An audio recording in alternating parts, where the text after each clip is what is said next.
Now, Halloween's coming up. Oh, yes. Yes. So, in a nutshell, Yeah. if you can, Yeah. what is it and how can Christians respond to it? There's so many responses to this these days. Yeah, look, you've got to remember there's this kind of a pagan Halloween that's very much connected to harvest festivals. Its origin is very vague, but harvest festivals and change of seasons and celebration that goes with all of that. Then you've kind of got All Saints and All Souls festivals, but which are Christian church festivals that relate to the departed and the saints, and they've been kind of cross-fertilised. And then you've also got the secular movement out there that says this is a wonderful way to sell products. In parts of the Western world, Halloween is bigger than Christmas in shop sales, and it's becoming massive in Australia. So you've got all of those things taking place. Now, many Christians understandably are concerned about the kind of pagan change of seasons, the death, new life kind of concept that can come through Halloween, through a pagan kind of concept. And the dark elements, the witches dark elements. and skeletons. Oh, and absolutely, ghouls and- all of that Yeah. goes with that. But it's also fair to say it's got a very strong Christian base. I mean, about All Saints and All Souls. I mean, that's where the name comes from. And so it's got that very strong, where we remembered at night the departing of those who are saints, and we also remembered the departing of all Christians, saints in inverted commas, those who were very special, if you like, and then everybody who's departed. And so it was a 2-day festival to remember everyone who's gone to be with God. So you've got those different origins. I personally have always sort of bagged out on Halloween, don't like its commercial emphasis, something we don't need from America. But I must admit, as we point out in the book, in Australia and America, I've seen extraordinary church ministries at Halloween. Absolutely extraordinary. Can you tell us a couple of examples? Yeah, well, they tend to be what they call trunk or treat, taking over the American kind of language. But you go to your car park and you open up your boot, the American trunk, and they're doing this in Australia. And you have lollies and sweets in one car in the boot, and the next one you might have some gifts, and the next one you might have some information about a charity, and so you might have 100 cars in your car park.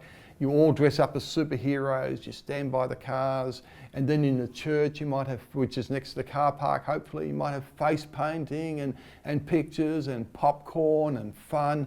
And I tell you, hundreds of people go through it. They've created an outreach They event. can an outreach. And parents and grandparents say, oh, thank goodness there's somewhere that's safe to be on a night like tonight with our kids and our grandkids, and this is super.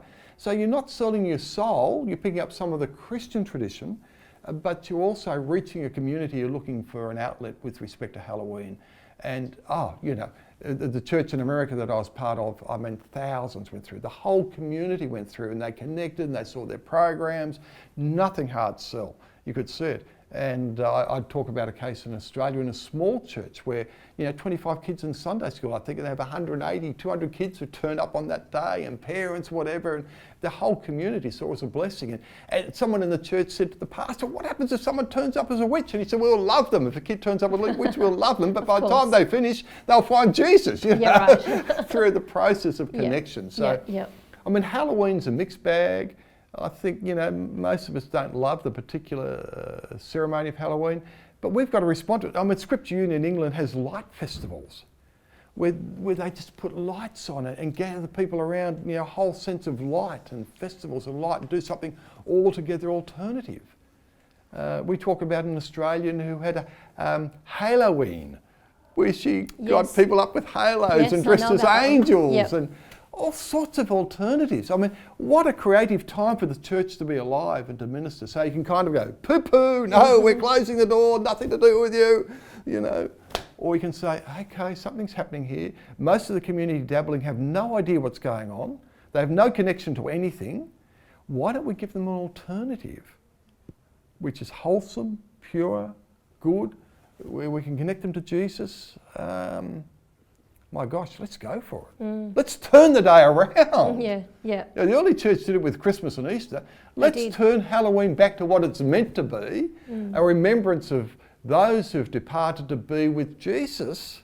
Let's celebrate that, dress up and celebrate that, and do it in a way that we connect with the community, a celebration of loved ones who have lost. We actually give liturgies about that, a celebration of life, a celebration of good gifts that you can take out of the trunk.